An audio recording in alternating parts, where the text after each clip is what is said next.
আসসালামু আলাইকুম। আমি রাজিয়া খানস ফ্যামিলির রান্নাঘর থেকে আবারও চলে এসেছি চটপট মজাদার চটপটির রেসিপি নিয়ে। খুব সুন্দর সহজ হয়ে থাকে এই রেসিপি। খুব অল্প সময়ে খুব অল্প উপকরণ দিয়ে আপনি বানিয়ে ফেলতে পারবেন এবং সবাই খুব ফাটাফাটি করে খেয়ে ফেলবে। এখানে আমি কাবলি বুট নিয়ে নিয়েছি। এই বুটটাকে আমি ভিজিয়ে রেখেছিলাম ওভারনাইটের জন্য। ওভারনাইট ভিজিয়ে রাখলে সেটা খুব সুন্দরভাবে ফুলে উঠবে এবং সেদ্ধটাও খুব তাড়াতাড়ি হয়ে যায়।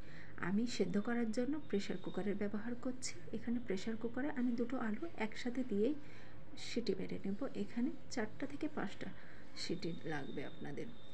কিন্তু এখানে আমি কোনো প্রকারের লবণ, হলুদ গুঁড়ো কোনো কিছুই ব্যবহার করছি না, কারণ খুব সুন্দরভাবেই হয়ে যাবে এটা। এবং তেঁতুলের কাই বের করে নিয়েছি, দেখতে পাচ্ছেন খুব সুন্দরভাবে তেঁতুলের কাইটা বের করে নিয়েছি এবং এটার ঝাল তৈরি করছি। এখানে আমি কাঁচামরিচকে কুচি করে কেটে নিয়েছি, কুচি কুচি করে কেটে নেবেন।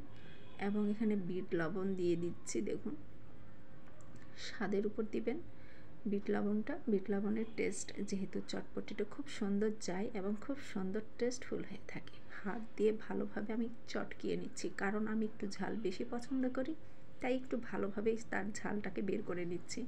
তেঁতুলের কাইটাকে এখানে দিয়ে দিলাম। এতে করে হয়ে গেল যতটুকু আপনার প্রয়োজন ততটুকু এটাকে আপনি ঝাল করে করে নিলেন। যারা ঝালটা খাবে তারা ঝাল ইউজ করবে, যারা ঝাল কম খায় তারা বিনা ঝালেরটা ইউজ করে খেতে পারবে খুব সুন্দরভাবে। কমপ্লিট হয়ে গেল আমাদের তেঁতুলের টক বানানো এবং এখন আমাদের সিদ্ধটাও কমপ্লিট হয়ে গিয়েছে। দেখতে পাচ্ছেন খুব সুন্দরভাবে ডাবলি বুটটা কিন্তু ফুলে গিয়েছে। এখানে কিছু মশলা আমি অ্যাড করে দিচ্ছি। এখানে দিয়েছি আমি চিলি ফ্লেক্স এবং দিয়েছি গোলমরিচের গুঁড়ো, বিট লবণের গুঁড়ো, চাট মশলা এবং দিয়েছি জিরের গুঁড়ো। এগুলোকে সব কিছুই আমি হোমমেড ভালোভাবে সুন্দরভাবে বাড়িতে করেছি, এই জন্য এটার টেস্টটা কিন্তু খুব সুন্দর আসবে।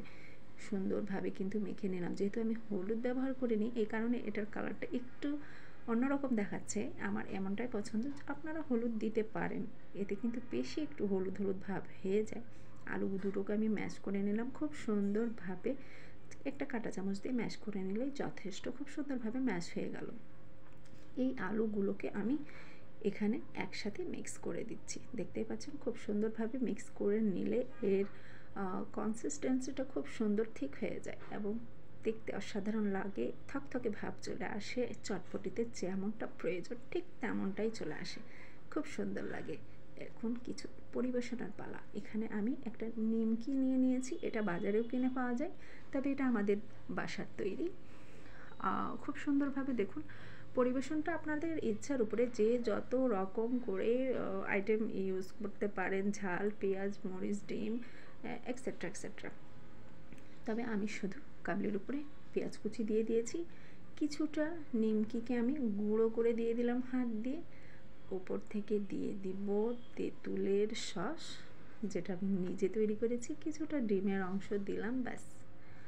আর দেরি করা যাবে না, এখন কিন্তু খুব সুন্দরভাবে ঝাঁপিয়ে পড়তে হবে খাওয়ার জন্য। অসাধারণ টেস্টটা থামা খুবই মুশকিল।